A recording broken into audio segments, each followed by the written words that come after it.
दोस्तों, मैं आज आपका ध्यान उस तरफ ले जाना चाहता हूं कि आज के ही दिन पाकिस्तान पर दुनिया का सबसे बड़ा हमला किया गया, 500 टैंकों का हमला, जो कतारों में लगे हुए बदमस्त हाथियों की तरह पाकिस्तान पर टूट पड़े। लेकिन हिंदू बनिया ये भूल गया कि उसने जिस कौम को ललकारा है, शहादत या गाजी उसका नारा है।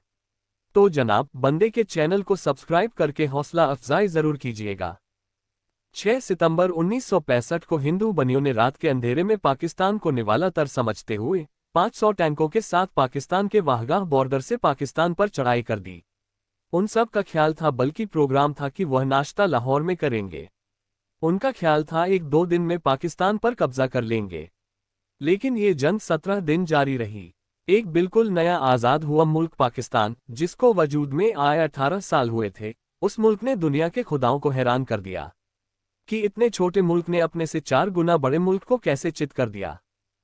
वाकया कुछ यूं था, जो मैंने अपने बुजुर्गों से सुना है, कि पाकिस्तान की फौज ने हिंदू भाइयों के टैंकों की लाइन को जाने दिया, लेकिन पीछे वाले टैंकों के आगे हमारे जवान, सिविल पाकिस्तानी नौजवान बुजुर्ग अपने जिस्म पर बम बांध कर लेट गए और नीचे से भारतीय टैंकों को उड़ा दिया।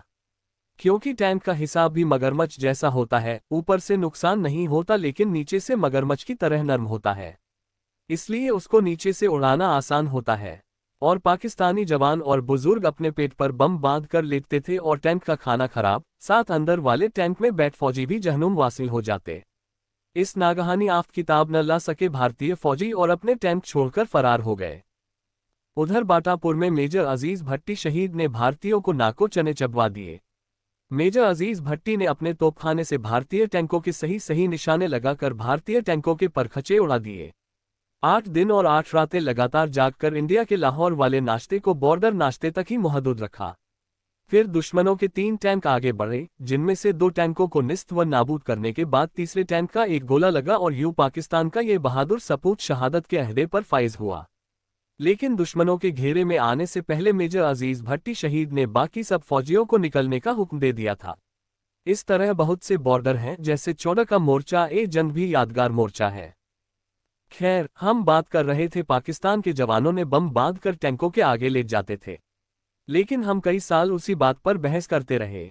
फिर हमें पाकिस्तान फौज के एक जिम्मेदार बंदे ने बताया, ये तो प्रेसिडेंट अयूब ने सिर्फ नारा लगाया था 6 सितंबर 1965 की जंग में कि हमारे जवान अपने जिस्मों पर बम बांध कर टैंकों के आगे लेट गए थे। उन्होंने बड़े प्यार से कहा, बेटा, पाकिस्तान आर्मी की इंजीनियरिंग कोर का एक दस्ता है, जो छोटे छोटे बेलचों के साथ टैंकों के आगे 3 गड्ढे खोदते थे। पहला गड्ढा जरा बड़ा होता, उसमें पाकिस्तान का फौजी बैठ जाता और टैंक के नीचे वाले डंडे के साथ चिमट जाता और दूसरे गड्ढे से मकनातीसी बम को उठाकर टैंक के नीचे चिपका देता और खुद तीसरे गड्ढे में उतर जाता। यारों, जरा सोचिए, यह क्या जंगी अंदाज है।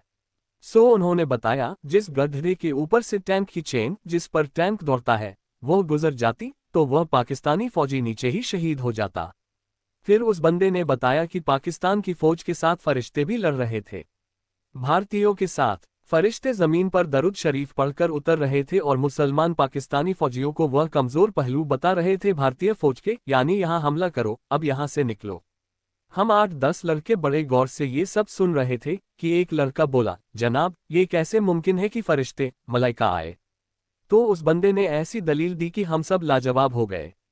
उसने कहा, क्या अक्ल मानती है कि 1 मिनट में एम आलम इंडिया के 6 जहाज गिरा दे? यह अल्लाह पाक मदद के बगैर कैसे मुमकिन है। तब से मेरा तो यकीन पक्का हो गया है कि वाकई अल्लाह ताला ने फरिश्तों को भेजा है। गिनीज बुक में दर्ज है यह एम आलम का कारनामा। और देखिए, अल्लाह ताला की कुदरत की 6 सितंबर भी है और जश्न ईद मिलादुन नबी सल्लल्लाहु अलैहि वसल्लम भी है। मुझको उस बंदे की बात याद आई कि फरिश्ते उतरे थे पाकिस्तान की मदद को, इसलिए कि मोहब्बत ए वतन होना भी ईमान की निशानी है। और 7 तारीख को चांद ग्रहण भी है, वह भी अल्लाह की निशानियों में से एक है। हमको चाहिए कि हम 6 सितंबर और जश्न ईद मिलादुन नबी सल्लल्लाहु अलैहि वसल्लम पर जोश तरीके से मनाएं और फरिश्तों की तरह उस दिन दरूद शरीफ खूब बुलंद आवाज में पढ़ें। क्योंकि जब इंसान की पहली शादी हुई थी, यानी आदम अलैहिस्सलाम और अम्मा हव्वा की, तो अम्मा हव्वा का हक़ महर अल्लाह पाक ने दरूद शरीफ रखा था, जिसको पढ़ने से अम्मा हव्वा का हक़ महर अदा हुआ था। तो 2 जश्न एक ही दिन, 6 सितंबर और जश्न ईद मिलादुन्नबी सल्लल्लाहु अलैहि वसल्लम। ईद ए मिलादुन्नबी वह दिन है जिस दिन शैतान बहुत रोया, क्योंकि शैतान का प्रोग्राम हर इंसान को दोज़ख में ले जाने का था कि हक ताला ने शैतान की यह ख्वाहिश भी शैतान की तरह दोज़ख में जलेगी, क्योंकि नबी अकरम सल्लल्लाहु अलैहि वसल्लम को रहमतुल लिल आलमीन बनाकर भेजा। एक हदीस शरीफ में नबी करीम सल्लल्लाहु अलैहि वसल्लम इरशाद फरमाते हैं कि जिसने ला इलाहा इल्लल्लाह मुहम्मदुर रसूलुल्लाह पढ़ लिया वह जन्नती है। और हमारे बुजुर्गान दीन फरमाते हैं कि कलमा पढ़ने से पहले सारे गुनाह माफ हो जाते हैं। ईद ए मिलादुन्नबी सल्लल्लाहु अलैहि वसल्लम का दिन नबी करीम सल्लल्लाहु अलैहि वसल्लम का दुनिया में आने का दिन है, जबकि जब कुछ नहीं था अल्लाह था, तब भी नबी करीम सल्लल्लाहु अलैहि वसल्लम मौजूद थे।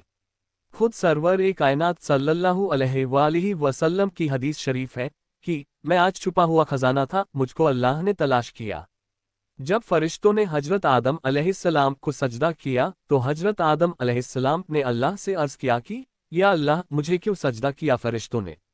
तो अल्लाह पाक फरमा सकते थे मेरा हुक्म था इसलिए सजदा किया, लेकिन अल्लाह पाक ने फरमाया तुम्हारे सरीन यानी सर के पिछले हिस्से में मेरे नबी का नूर है, इसलिए सजदा किया फरिश्तों ने। तब हजरत आदम अलैहिस्सलाम ने कहा या अल्लाह मेरी ख्वाहिश है कि मैं इस नूर को देखूं। तो वह नूर यानी नूर मुस्तफ़ा सल्लल्लाहु अलैहि वसल्लम हजरत आदम अलैहिस्सलाम के अंगूठों के नाखूनों में आ गया और हजरत आदम अलैहिस्सलाम ने अपने अंगूठों को चूमकर अपनी आंखों से लगा लिया। और सुन लो सुनियो, यह नबी करीम सल्लल्लाहु अलैहि वसल्लम के नाम पर अंगूठे चूमने का रिवाज हजरत आदम अलैहिस्सलाम से है। जब हजरत आदम अलैहिस्सलाम को अल्लाह पाक ने पैदा किया तो आदम अलैहिस्सलाम की नज़र अर्श मुल्ला पर पड़ी, तो वहां ला इलाहा इल्लल्लाह मुहम्मदुर रसूलुल्लाह लिखा हुआ था। जब हजरत आदम अलैहिस्सलाम को जमीन पर उतारा गया तो 350 साल रोते रहे और अल्लाह ताला से माफिया मांगते रहे, लेकिन माफी नहीं मिली। लेकिन जब अर्श मुअल्ला पर लिखा अल्लाह के नाम के साथ मोहम्मद लिखा याद आया तो मोहम्मद सल्लल्लाहु अलैहि वसल्लम के वसीले से माफी मांगी तो फौरन ही कबूल हुई। जश्न ईद ए मिलादुन्नबी सल्लल्लाहु अलैहि वसल्लम का दिन वही ईद का दिन है जिससे बाकी ईदें बनी।